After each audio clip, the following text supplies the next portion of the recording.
Hello friends, welcome to பிரீத்தி சமையல். நம்ம இன்றைக்கி வீடியோவில் பிரெட் ரசமலாய் எப்படி செய்யுதுன்னு பார்க்க போகிறோம். இப்போ வாங்க நம்ம வீடியோக்குள்ளே போகலாம். நீங்கள் ஃபர்ஸ்ட் டைம் நம்ம சேனலில் பார்க்குறதா இருந்தால் மறக்காமல் சப்ஸ்கிரைப் பண்ணிவிடுங்க. பக்கத்தில் இருக்கிற பில் பட்டனையும் அழுத்திடுங்க. அப்போ தான் நான் போகிற ஒவ்வொரு வீடியோ உங்களுக்கு நோட்டிஃபிகேஷனாக வரும். இப்போ வாங்க எப்படி செய்யலான்னு பார்க்கலாம். இப்போ நான் ஒரு பேனில் 1 லிட்டர் திக்கான பால் சேர்த்துருக்கேன். இப்போ நம்ம இதை மீடியம் ஃப்ளேமில் வச்சு நல்லா கொஞ்சம் நேரம் சுண்ட விடலாம். நம்ம 1 லிட்டர் பால் இப்போ நம்மளுக்கு 1/2 லிட்டர் வரணும். அந்தளவுக்கு நம்ம நல்லா சுண்ட விடணும். இதில் அப்பப்போ மேலே ஆடைப்படியும் அதை அப்படியே எடுத்து விடுங்க. அப்போ தான் நல்லா இன்னும் டேஸ்ட் இருக்கும். இப்போ பாருங்கள், கொஞ்சம் கொஞ்சமாக நல்லா சுண்டி வந்திருக்கு. நம்ம ஊற்றின பால் இப்போ எவ்வளோ பாதியாக குறைஞ்சிருக்கு பாருங்கள். இப்போ நான் ஒரு 10 முந்திரி எடுத்திருக்கேன். இப்போ இதை நல்லா இதை ஃபைன் பவுடராக அரைச்சிக்கலாம். இப்போ பாருங்கள், இந்த பால் நல்லா சுண்டி வந்துடுச்சு. இந்த ஆடெல்லாம் படியுது பாருங்கள். அதை சைடில் அப்படியே எடுத்து விடுங்க.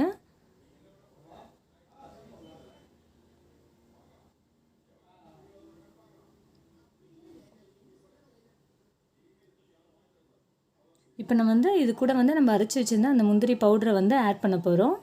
அது இன்னும் நல்லா திக்னஸ் வரும், டேஸ்ட்டும் நல்லாயிருக்கும். இப்போ இது கூட சேர்த்துக்கோங்க. இப்போ இன்னொரு 10 முந்திரி நான் பொடிசாக கட் பண்ணி வச்சுருக்கேன். இப்போ நம்ம அதையும் இது கூட சேர்த்துக்கலாம்.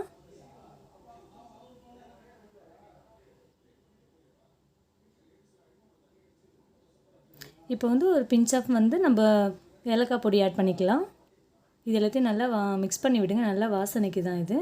இப்போ நான் ஒரு 6 டேபிள் ஸ்பூன் சுகர் எடுத்திருக்கேன். உங்களுக்கு இனிப்பு உங்களுக்கு எந்த அளவுக்கு வேணுமோ நீங்கள் அதுக்கேற்ற மாதிரி நீங்கள் சேர்த்துக்கலாம். எனக்கு 6 டேபிள் ஸ்பூன் கரெக்டாக இருக்குது. இப்போ இது எல்லாத்தையும் நல்லா மிக்ஸ் பண்ணுங்கள். சுகர் நல்லா கரையணும். உங்கள்கிட்ட குங்குமப்பூ இருந்தால் நீங்கள் ஆட் பண்ணிக்கோங்க. என்கிட்ட இப்போ இல்லை குங்குமப்பூ, அதனால் நான் ஃபுட் கலர் கொஞ்சமாக ஆட் பண்ணியிருக்கேன். இது ஆப்ஷனல் தான், வேணும்னா சேர்த்துக்கலாம், இல்லைன்னா நீங்கள் அப்படியே கூட செய்யலாம்.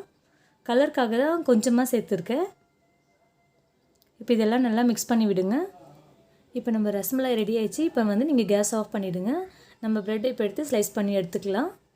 உங்களுக்கு எந்த ஷேப் வேணுமோ நீங்கள் அதுக்கேற்ற மாதிரி பண்ணிக்கலாம். இப்போ பாருங்கள், நான் ப்ரெட் எடுத்து இது மாதிரி ஸ்லைஸ் பண்ணி எடுத்துட்டேன்.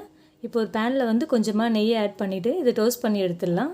இது ஆப்ஷனல் தான், நீங்கள் வேணும்னா டோஸ்ட் பண்ணலாம். அது நல்லாயிருக்கும் பார்க்குறதுக்கு, அதுக்காக தான் சொன்னேன். இல்லைன்னா நீங்கள் அப்படியே கூட ஆட் பண்ணிக்கலாம் டேரெக்டாக. இப்போ இந்த மாதிரி போட்டு லைட்டாக நம்ம இதை டோஸ்ட் பண்ணி திருப்பி எடுத்துடலாம். இன்னும் பார்க்கறதுக்கு நல்லாயிருக்கும். நம்ம எப்போ சாப்பிட்றோமோ அப்போ நம்ம இந்த மாதிரி பண்ணிவிட்டு அதில் ஆட் பண்ணி சாப்பிட்டோம்னா இன்னும் சூப்பராக இருக்கும். நீங்கள் டேரெக்டாக அப்படியே ஆட் பண்ணி வச்சுருந்தீங்கன்னா அது ரொம்ப ஒரு மாதிரி ரொம்ப சாஃப்டாகிட்டு எல்லாமே உடஞ்சி போயிடும். நீங்கள் சாப்பிடும்போது மட்டும் அந்த ரசமலாய் மேலே ஊற்றிட்டு சாப்பிடுங்க. இப்போ பாருங்கள், நம்மளுக்கு இது ரெடி ஆகிடுச்சு.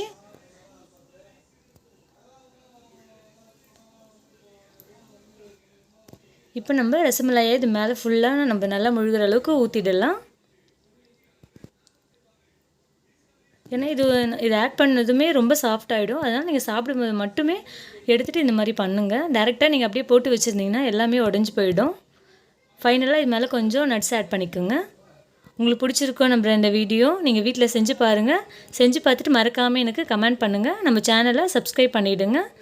மறக்காமல் பக்கத்தில் இருக்கிற பெல் பட்டனையும் அழுத்திடுங்க. அப்போ தான் நான் போகிற ஒவ்வொரு வீடியோவும் உங்களுக்கு நோட்டிஃபிகேஷனாக வரும். தேங்க்யூ ஃபார் வாட்சிங் அஸ்.